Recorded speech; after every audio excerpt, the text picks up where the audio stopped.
Бул негизи көпүрөлөр боюнча илгери кыргыз тарап ошол өзүбүздүн аркы Исфана жака өтүп атканда ал жердеги Тажикстандын чегарачылары ушундай кыздарды, эркектерди ушундай бүт баарынын жалаңачтап чечиндирчү экен да, караңыз.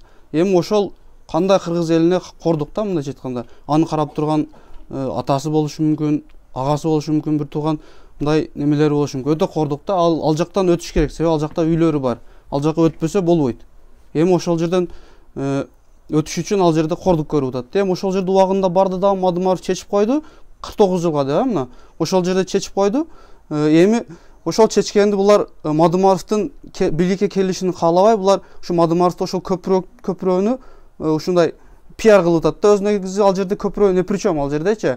Негизи ал жерде не причем, бул жерде алардын максаты Мадымаровду элге жаманатты кылыш, жана кийинки шайлоодо Мадымаровду бийликке алып келбеш да. Алар билип турат прекрасно, что кыргыз эли бүткүл даже 80-90% ушу Мадымаровду колдошунучу.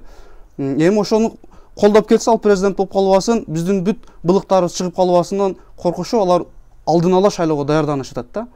Эми караңыз, эми ушу бийликке кайрылат элем. Эгер ушунчалык эле силер ошол жакта туруп алып кыйкырып пиар кыла бербей, эгер ошончолук эле кыйын болсоңор, азыр мына 21-кылымда жашап атабыз, ошол 20-кылымда Мадымаров барып ошол кандай болсо дагы ошо кыргыз элине кордук көргөзбөй турган кылып чечип койду. Эми силер да ошондой кыйын экенсиңер, ал жакта туруп сүйлөй бербей, келгиле дагы ушу 21-кылымда бир өзүңөрдүн идеяңарды таап, асма көпүрө кыласыңарбы, же подземный кыласыңарбы, өзүңөрдүн бир идеяңар менен кылып туруп ошол жерди чечпейсиңерби? Ал жерде жок эле кичинекей болгону 100 метрлик жерди ушул пиар этип туруп, ушу Мадымаровду жаман кыла бербейчи. Бул жерде эми элдин үнүн угушуңар керек силер. Бул жерде көпчүлүк баткен эли, бүткүл эле кыргыз эли ушу Мадымаровду колдойт.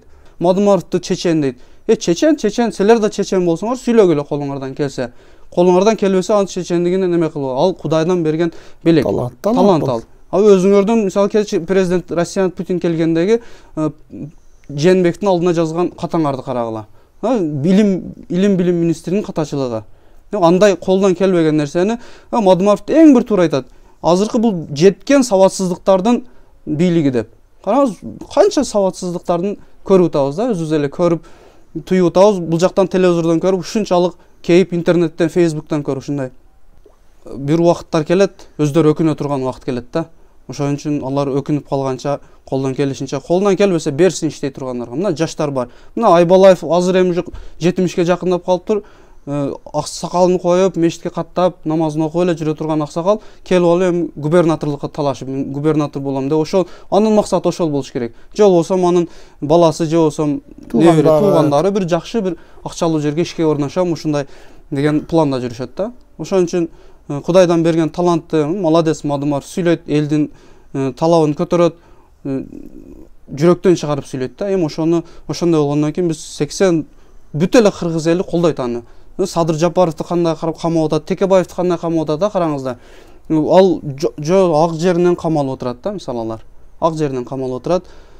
Ошон үчүн биз алардын да чыгышын талап кылабыз. Мадымаров асылбагыла, өзүңөрдүн ишиңерди кылгыла дагы, мына карапайым элдин картошкасын, алмасын тезирээк сатып бергиле. Мына уже апрель уже кирди, эртең апрель бүткөндөн кийин эч жака сата албайбыз. Неме болсо ак үйгө алып барып, ак үйдүн алдыга түшүрүп берем, өзүңөр жейсиңер.